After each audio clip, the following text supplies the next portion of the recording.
Hey guys, this is Lou at LightPoint Scientific and Axiom Forensic, and this is an Excel primer for my motorcycle collision reconstruction course. And the purpose here is to familiarize everybody with Excel so that we can go through some of the examples in the class and the exercises in the class using Excel.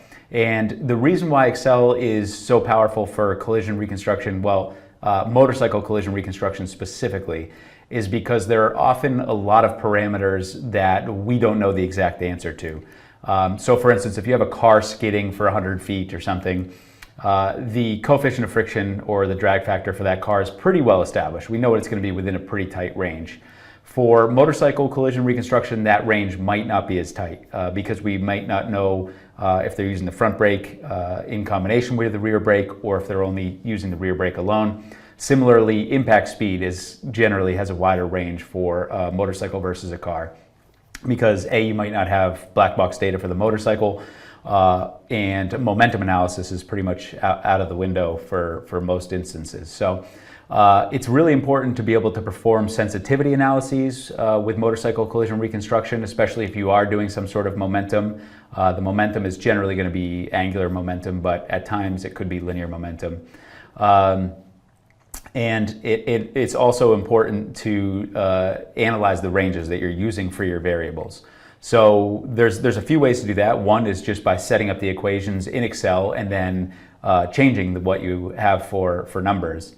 And then the other option is to perform a Monte Carlo analysis, so some sort of statistical analysis of the variables to determine, hey, based on all of these potential ranges, what is the likely speed of the motorcycle, say, at the initiation of the braking maneuver. So that's why Excel is really, really valuable, especially for motorcycle collision reconstruction, and it's not that difficult to use. If you're used to the Microsoft suite, it won't be that difficult for you to move over to Excel, and I'm just going to show you some of the basics of it right now and how I would set up a fundamental spreadsheet to perform some calculations for the initial speed of the motorcycle. And if you're able to follow along with this and perform some of these calculations yourself, then you'll be well primed to succeed in the motorcycle collision reconstruction course. So we're going to switch over to the screen now, and I'll show you the introduction to the Excel format, and we'll do some calculations. Okay, so this is what you'll see if you open up a new Excel spreadsheet. And as you can see across the top, each column has a letter, A through, it goes forever, but A through Z, and then it goes to AABB, or AAAB. And then each row has a number associated with it, so 1, 2, 3, 4, to I think it goes to some huge number like 65,000 or more. And each cell is identified by stating what the column letter is and what the row number is. So right now where my cursor is, that's F4. And you can see up here in this little box, the name box, it shows what cell the box is currently highlighting. So that's important when you're doing math because you'll be referencing certain cell numbers. But I'm just going to go over some really basic stuff. So in this cell, let's just stick with F4. If we wanted to know what 4 times 27 is, you just hit equals on the keyboard and then 4 times 27. And here the asterisk is going to be multiplication. So equals 4 times 27, hit enter, and you'll get 108. A very common mistake is to just go into that cell and then hit 4 times 27, and then it'll just stay as a non-function. You'll get each character that you typed. So just make sure you hit equals first, and then that tells Excel that you're going to be doing some mathematics. So 4 times 27 is 108. Multiplication is the asterisk, and then negative is just the dash is negative, which I think is probably expected. So 4 negative dash 27, 4 minus 27 gives you negative 23. And then addition is the positive symbol, the plus symbol, which again, self-explanatory. Division, very similar, so equals 4, and we'll divide by 27, so the backslash is divide, and that'll give you the answer in decimals. So there's a little bit of formatting here, depending on how much you want to get into it. I tend to make my spreadsheets pretty organized and aesthetically pleasing. It's just my nature. But here, so depending on what you're getting, say you're getting a speed or something where you don't really want to round it to, you know, say the speed that you calculate is 35.027834, whatever it is, we have here 35.2748445. But if you just wanted to show the whole number, you can come up here to the number pane in the home ribbon and decrease the number of decimals or increase the number of decimals. And you can select the whole set of cells and use those, and it'll format them all the same. Okay, so that's a little bit of the basics. So let's do an example. I have one set up here from the course, and here's the question. So how long in feet or meters does it take a motorcycle to come to a complete stop from 35 miles per hour if the rider's perception response time is 1.3 seconds and the deceleration rate is 0.65 Gs? And then the question asks for you to plot the stopping distance from 35 to 50 miles an hour using 5-mile-an-hour increments. So I'm going to put that over to my other screen just so I have it referenced, and then start working on it over here.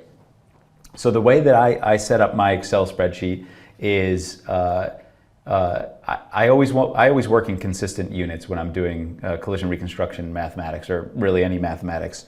So for that reason, I set my spreadsheet up like this. I just type in parameter, and that'll be like initial speed, skidding, sliding distance, skidding distance, whatever's going on. Parameter, and then I do value, units, and then I do value units again. So here, by the way, I'm just moving around. You can either use the arrows to move around, or you can use tab or return. So when I'm done typing in parameter, if I hit tab, it goes over to the next column. If I hit enter, it goes down the row. Between using the mouse, where you can just click on any cell, or you can use the arrows, or you can use enter or tab. Okay, so now I have that, and I often just turn this into a different color to differentiate it so that we know it's a heading, and Control B if you want to make it bold, Control U if you want to underline it, Control I if you want to make it italicized, just like any other Microsoft program. I'll generally select this whole section and just center justify it. So if you click up here under the home ribbon again, that's where most of the things you're going to be dealing with are in the home ribbon. And if you just click on the alignment, you can make it left aligned, right justified, or center. Okay, so parameter here, we have the motorcycle. We know it's originally going 35 miles an hour. So I'm going to put initial speed. I'm just going to type that in fully here. Initial speed is 35. Hit tab, miles an hour. And then for me, to get into consistent units that I'm used to working with, I would go to feet per second. You might go to meters per second. Here I'm just going to press enter, press equals, I'm sorry. And then there's a couple ways you can do that. You can just click on this cell, so B2. So it's saying, all right, we're going to take B2, and then to get it to feet per second, we multiply by 5280 divided by 3600. And I try to use parentheses to keep myself organized, and Excel appreciates that. So you have to have those in the right spot. For a situation like this, I think we could do with or without the parentheses. I don't think they're doing anything. Right, same number. But I get in the habit of using them for situations where the order of operations depends on the appropriate use of parentheses. All right, so now I'm going to decrease the decimals here. That's more than I need. Now we have the initial speed in miles an hour and the initial speed in feet per second. We're going to have the rider's PRT. So the rider is basically riding along at 35 miles an hour, sees some sort of hazard, takes 1.3 seconds to respond to that hazard, and then it's going to brake at 0.65 Gs. And the question is, how long does it take for all of that to happen in distance? So here I'm going to put PRT, and that's 1.3 seconds. Units per second, I don't need to convert that to anything that's already consistent. So I'm going to take the cursor and drag and select D3 and E3, and then right click and hit Format Cells. And then you get a bunch of different options, but right now I'm just going to focus on the fill, and I'm going to just tell it to put this cross hatch pattern in there, or diagonal hatch pattern in there. So that just tells me, and it keeps it organized, and I know that there's not anything that I'm supposed to be putting there. All right, so the PRT is 1.3 seconds, and now we can figure out very quickly just what is the PRT distance, how much, what distance did the motorcycle travel during the perception response time. So I usually call that PRT distance, distance, that's going to be 66.7 feet. So 1.3 seconds times 51.3. Okay, we have 66 feet for the PRT distance. So before there's any braking at all, it's going to take him, the rider, him or her, 66.7 feet just to start to get to the brakes.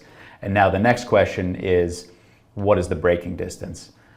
So I'll show you what equation we're going to implement to figure that out. Nothing too fancy, but this is just my Northwestern sheet that I have handy whenever I'm doing things to keep myself honest and make sure I don't make a stupid mistake with simple calculations. So we're going to use number 10 here, the distance. So the final speed squared, which is going to be 0, minus the initial speed squared, which is going to be 35 miles an hour, converted to feet per second so that we're staying consistent with our units, divided by 2 times the acceleration. So before we can implement this equation, we need to put the acceleration rate into Excel. So we don't have that yet. So let's just say braking rate, and the problem indicates that that's 0.65 Gs. So negative 0.65. And what I do, whatever you want to do here works for yourself, but I generally just put the drag factor in as positive and then account for that in the subsequent equation. But whatever works best for your brain and the way that you think. So now this is going to be feet per second squared is going to be the equivalent, and I'm just going to take it. So the keys that I'm using here, I just hit equals, and then I use the arrow to go over 2 times. Alternatively, you can click on it. Alternatively, you could type B5, and it'll reference that cell as well. And then times 32.17. So that gets me to feet per second squared. Again, for formatting to keep myself organized and keep everything looking pretty, I would select that too, and then right click, go to Format Cells, and then make that a superscript. Click OK, and then it'll look more appropriate. Okay, so the braking rate is 0.65 Gs, and now we are going to figure out the braking distance, and that is going to be feet.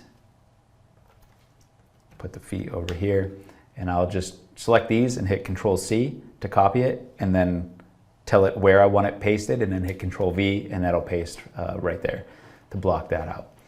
All right, so the braking distance we just figured out is going to be the final speed squared, and we'll put that in there just to keep everything organized, minus the initial speed, which is D2 squared, and then parentheses to tell that that's the numerator, and then in the denominator we're going to have 2 times acceleration, and that acceleration is this.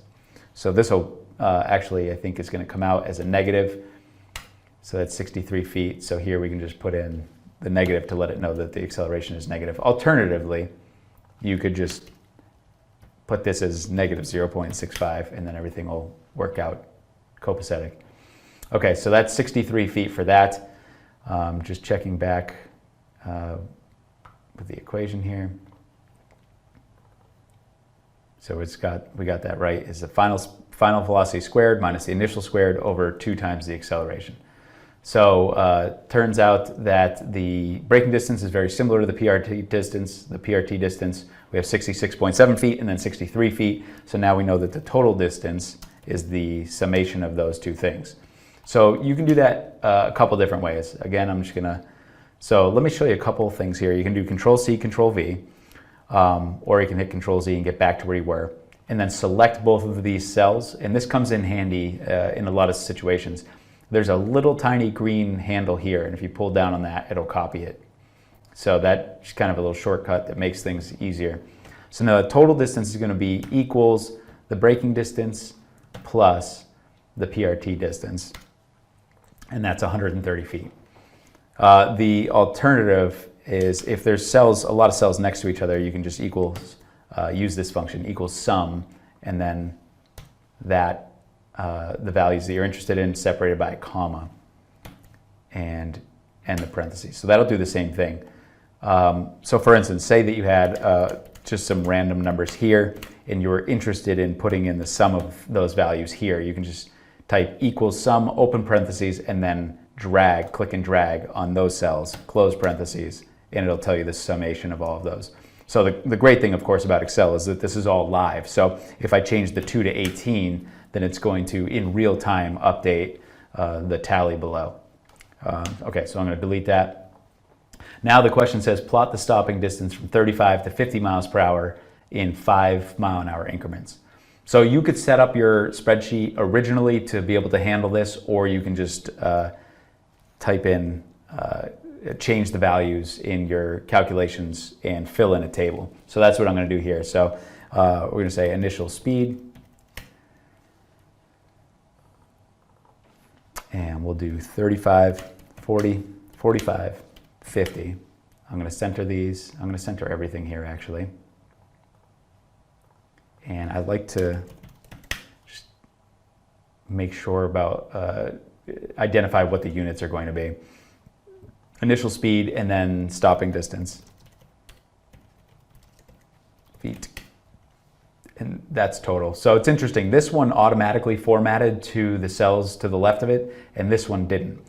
So it's a good opportunity for me to show you the format painter. So if you select the cell that you want to apply, so you're going to take the formatting from this cell and apply it to other cells.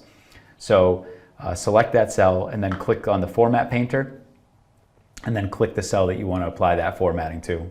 And that makes things a lot easier than bolding things, changing the color of things, and going through that whole process. Okay, so at 35 miles an hour, we know that the answer is 129.7. We can go in here and go 40 miles an hour, and that's 158.6. 45 miles an hour is 190. And then 50 miles an hour is 223.9. Okay, so at the 190, it didn't give it that extra decimal. To keep things clean, I like to have everything with the same number of significant digits. So here's what we're going to use to create the plot of the stopping distance versus the initial speed. Okay, so to do this, there's a million ways to skin a cat when it comes to creating a graph in Excel. So the way that I like to do it so that Excel doesn't get any ideas about what I'm thinking, which often it will, you'll see. But if you hit insert up here, that'll bring up a whole new ribbon, and then there's a charts section. So I would go here, you can see you can do a scatter, which just puts the data points, it plots the data points on the XY, or you can have a line in between them. And it's not a huge commitment. Whatever you select there can ultimately be changed down the line. But this just gives you a blank chart, blank graph. So that's the way that I like it. Ultimately, I'm going to click on this chart, right click, and hit select data. So here I'm going to add a series, and it's going to be called stopping distance. That's what we're going to be plotting. And the X values, once you're in here, you can see the cursor blinking in here, then you can just go to the spreadsheet and select the X values. And then on the Y, if you click this little arrow, it allows you, at that point, it collapses the pane a bit and allows you to select what you want for the Y. Then click back on that arrow to get you in, and then you can hit OK, and now you have the stopping distance plotted versus the initial speed. So here I'd like to do some formatting, as you might expect. First of all, I'm going to double click on the X-axis, and that brings up this pane here where I can tell what I want the minimum value to be and what I want the maximum value to be. Here we did 35 to 50, so that's all we need to see. So we'll do 35 to 50. And then it has the major unit as 2 miles an hour. I'm going to change that to 5. Actually, let me do 2.5. I think that might look good. So we'll do 2.5. Similar to what you're doing in the spreadsheet itself, you can change the number of significant figures on the labels for that axis that you're dealing with. So here I'm going to tell it that it's a number, and I only need 1 decimal on there. Okay, so the X is pretty much set up, and now the stopping distance goes from 130 to 224. So I'll just do 100 to 250. I think that'll probably look good. So double click on the Y-axis, type in 100, and then let's go to 250, and that should be good. So, and I'm going to have the major be 25 miles an hour. And here I don't need the anything after the decimal. I can have 0 decimal places for that, just to tidy it up a little bit. Okay, so the last thing I like to do is just label everything. So if you click on the graph area, then you can go to quick layout, which is generally what I do, and just select this top left one. And that gives you a legend, which if you have several things plotted here, then you'd want to keep that. But here we only have one thing plotted, so we can delete that. And then the axis title here is going to be initial speed, miles an hour. And the y-axis title is going to be stopping distance in feet. Okay, and now that's all set up. So now you have a nice presentation regarding how the stopping distance varies with the initial speed, and you can therefore interpolate in between anything. And sometimes, so this one's a very simple example, but a lot of the times I will do something similar, put it in my binder for the inevitable questions from the attorney that say, well, okay, you have the stopping distance as 125 feet or whatever, 130 feet at 35 miles an hour. What if the motorcycle was initially traveling 42 miles an hour? And you can just kind of use this as a quick reference and say, oh, it's right about 155 feet or whatever it is. So that's really handy. Of course, one of the benefits here is that once you have this set up, if new information comes in, for instance, say that we later find out through additional evidence that the rider was only using the rear brake. So instead of using 0.65 Gs, you want to use 0.37 Gs. So you could just go in here, change to negative 0.37, and everything updates in real time.